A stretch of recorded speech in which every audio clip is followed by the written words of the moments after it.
पिया सावल के साथ मिलकर दाऊद पर केस कर देती है कि इसकी मां का कत्ल का जिम्मेदार दाऊद है। जैसे ही ये बात दाऊद को पता चलती है वो फौरन अपने आदमियों को बुलाता है और कहता है कि पिया को अगवा कर लो। पिया जैसे ही यूनिवर्सिटी से वापस आ रही होती है, पीछे से दाऊद के आदमी आते हैं और वो इसे पकड़कर गाड़ी में डाल देते हैं और दाऊद के फार्म हाउस ले जाते हैं। जब पिया घर नहीं पहुंचती तो असलम परेशान होकर इसकी यूनिवर्सिटी जाता है और पिया की दोस्त लुबना से पूछता है तो लुबना बताती है कि एक गाड़ी पिया को अगवा करके ले गई है। ये सुनकर असलम फौरन सावल के पास जाता है और कहता है कि पिया का अगवा हो गया है। सावल कहता है मुझे यकीन है कि दाऊद ने ही पिया को उठवाया है। तभी असलम के मोबाइल पर पिया की कॉल आती है। पिया रोते हुए कहती है कि दाऊद ने उसे अगवा किया है और पता नहीं वो उसे कहाँ लेकर आया है। ये सुनकर सावल फौरन पिया का लोकेशन ट्रेस करवाता है। लोकेशन दाऊद के फार्म हाउस की निकलती है। सावल और असलम पुलिस के पास जाकर दाऊद के खिलाफ अगवा की रिपोर्ट दर्ज करवाते हैं और पुलिस को साथ लेकर दाऊद के फार्म हाउस के बाहर पहुंचते हैं। सावल अकेले अंदर जाता है और पाता है कि पिया रस्सी से बांधी हुई है, बेहोश पड़ी है। वो जल्दी से उसे छुड़ाता है और अपनी गाड़ी में डालकर अस्पताल ले जाता है। डॉक्टर पिया को फौरन इमरजेंसी में ले जाते हैं। सावल बहुत परेशान होता है। इसी दौरान अलियार अस्पताल पहुंच जाता है। अचानक डॉक्टर आता है और बताता है कि पिया को होश आ गया है और उसे घर ले जा सकते हैं। सावल और असलम पिया को घर ले जाते हैं। तभी रास्ते में कुछ मीडिया वाले इन्हें रोक लेते हैं और पिया से पूछते हैं क्या इसके साथ अगवा के दौरान ज्यादती हुई है। ये सुनकर पिया की आंखों से आंसू निकल आते हैं। सावल गुस्से से मीडिया वालों से झगड़ा करता है। ये वीडियो सोशल मीडिया पर वायरल हो जाती है। अलियार जब ये खबर सुनता है तो फौरन पिया के घर आता है। वहाँ वो देखता है कि सावल पिया को प्रपोज कर रहा है और पिया कहती है कि वो भी सावल से मोहब्बत करती है। ये देखकर अलियार गुस्से और दुख से भरकर पिया से पूछता है क्या वो इससे प्यार नहीं करती। पिया कहती है कि इसके बाप ने इसके खानदान को बहुत नुकसान पहुंचाया, मुझे अगवा करवाया और सावल ने मेरे लिए जान तक की बाजी लगा दी,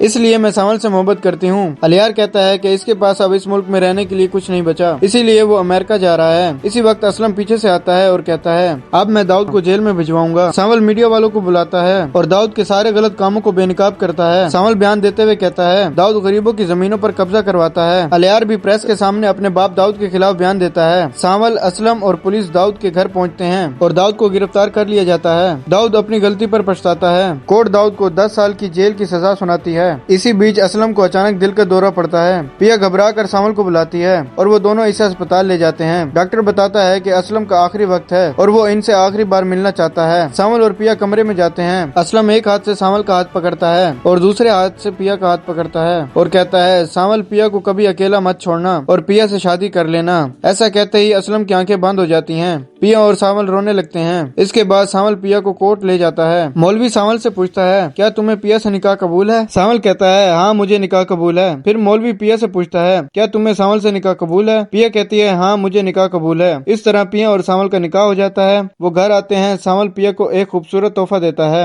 और पिया बहुत खुश होती है। सावल पिया से बहुत प्यार करता है। कुछ वक्त बाद अचानक पिया की तबीयत बहुत खराब होती है। सावल उसे अस्पताल ले जाता है। डॉक्टर टेस्ट करके बताती है कि पिया माँ बनने वाली है। ये सुनकर सावल बहुत खुश होता है। वो फौरन पिया के कमरे में जाकर कहता है हमारा बच्चा आने वाला है, तुमने मुझे जिंदगी की सबसे बड़ी खुशखबरी दी है। अगर आप सावल और पिया ड्रामा के आगे की कहानी देखना चाहते हैं तो हमारे चैनल को सब्सक्राइब करें और साथ ही दिए हुए घंटी के निशान को प्रेस कर दें ताकि आने वाली वीडियोस की अपडेट आपको बआसानी मिल जाए।